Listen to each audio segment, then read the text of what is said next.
Hi, my name's Karen Davies, and this is the Karen Davies podcast, episode number 11. Feeling stuck can be a frustrating and overwhelming experience, but with the right mindset and tools, you can break through those barriers and start moving forward towards your goals. So, what does it mean to feel stuck? It's that feeling of being trapped, like you're not making any progress in some or all areas of your life. Whether it's your career, your relationships, or your personal growth, it's important to recognise that feeling stuck is a normal part of the human experience. We all go through periods of stagnation and uncertainty, but the good news is that there are practical steps you can take to get unstuck and start living the life you want to live. The first step to getting unstuck is to identify where exactly it is that you feel stuck. Is it a particular relationship? Maybe you're in a relationship that's draining or not going anywhere. Maybe you feel trapped due to financial or emotional dependence. Maybe you're stuck with some habits that you want to change, such as smoking, drinking, overeating, watching too much TV, or not exercising. Another place people often feel stuck is with negative thoughts and beliefs. For example, maybe you wrongly think that you're not smart enough or not capable of success, or maybe you, again wrongly, believe you're too old, too young, or not ready. Sound familiar? A common complaint of many of my coaching clients is career dissatisfaction. They feel stuck in jobs that they don't enjoy or that don't align with their values. And sometimes they feel trapped due to financial or professional obligations. Sometimes it's not always obvious that we're stuck. Do you procrastinate? Do you put things off because you've deemed them not important or not urgent? Maybe it's something that can wait a while. If you're putting off tasks and goals that you know you need to accomplish and complete, or even that you need to just start, then you, my friend, are stuck and you may not even know it. Or you may know or suspect it, but you're not ready to admit it.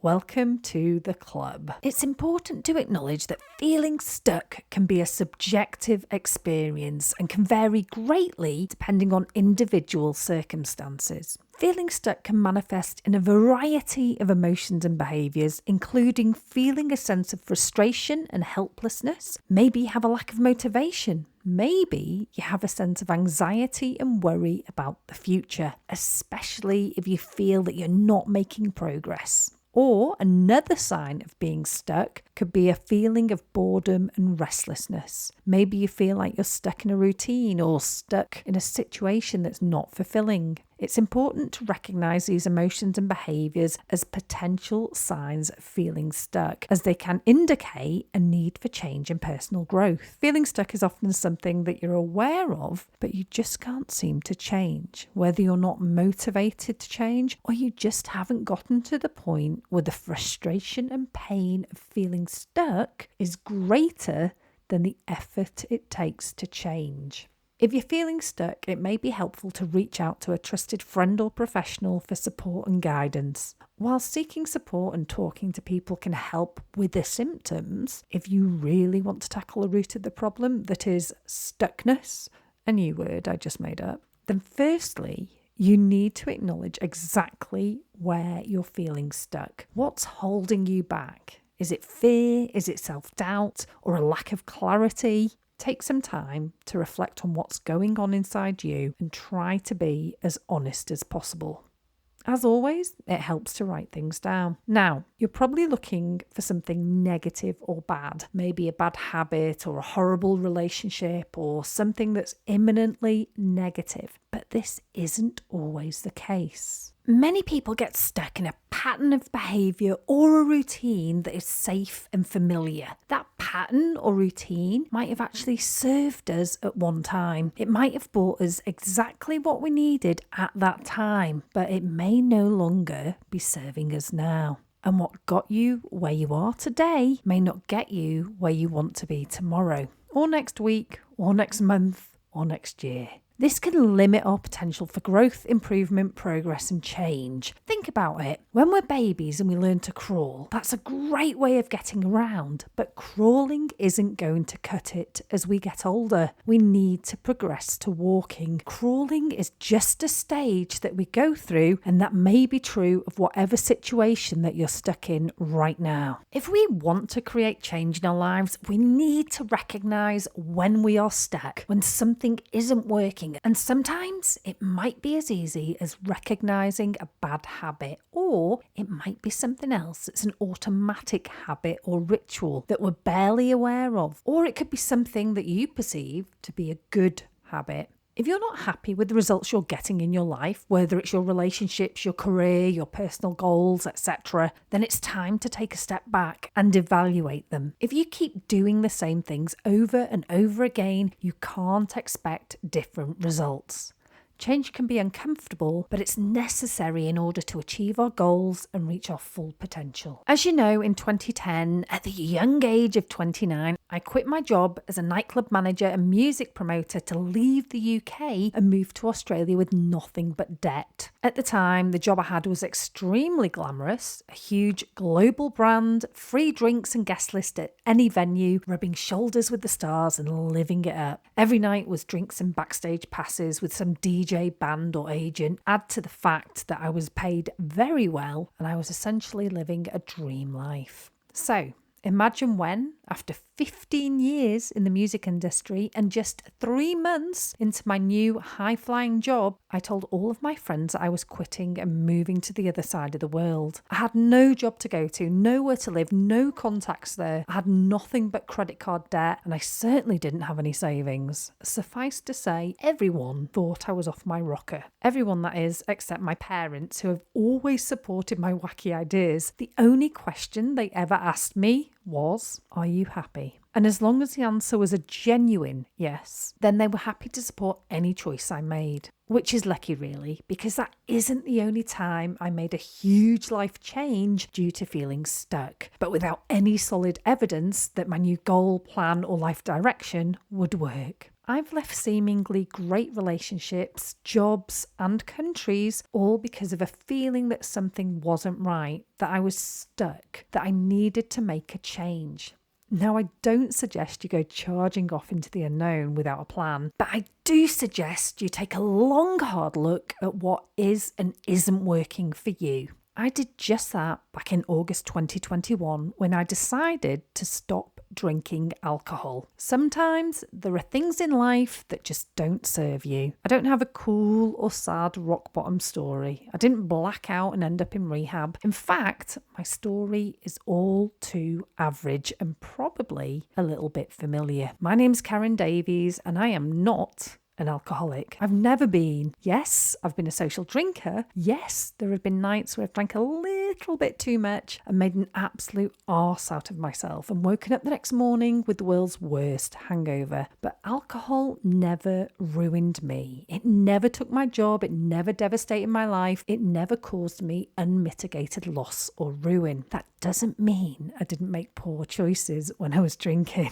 Snogging that minger at the party, the one I didn't fancy and that had been chasing me for ages. Getting into a drunken argument with a friend, the topic of which I can no longer recall, but I know that I need to make amends and apologise. Or thinking it was a good idea to run down the street in high heels and then falling over after spraining my ankle. The truth is, I was your boring, average, run-of-the-mill drinker. I drank on weekends, I drank on the odd weeknight, I drank on social events and parties, I drank at celebrations and commiserations. I gave bottles of alcohol as gifts, and I received alcohol as a gift on many occasions. I thought that I enjoyed drinking. I actually thought that I loved drinking. It was a social event for me, and as a born and bred Brit, it was a national pastime, something of a national sport and definitely a rite of passage growing up. Drinking touched every part of my life, not necessarily in a bad way, it was just there. It was normal.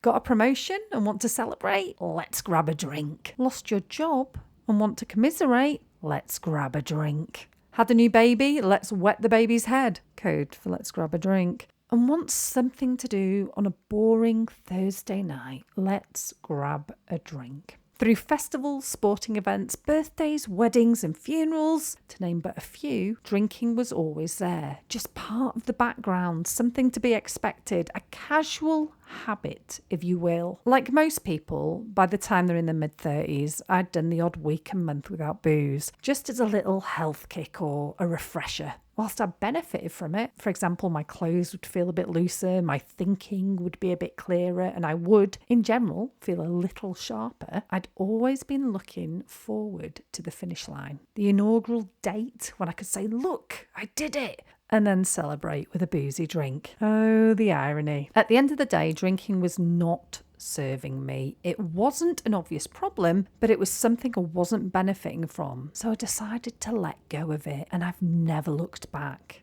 At the time of recording this podcast, April 2023, I've been sober for 19 months. More on that in a future episode. As we've discussed, the first step to getting unstuck and making a change is to identify what's not working. Take some time to reflect on what you want to achieve and where you currently are in relation to those goals, and what is there in your life that you're doing now that isn't serving you. You can decide to change anything. It can be the smallest thing or a big thing. Here's some examples. Stop biting your nails.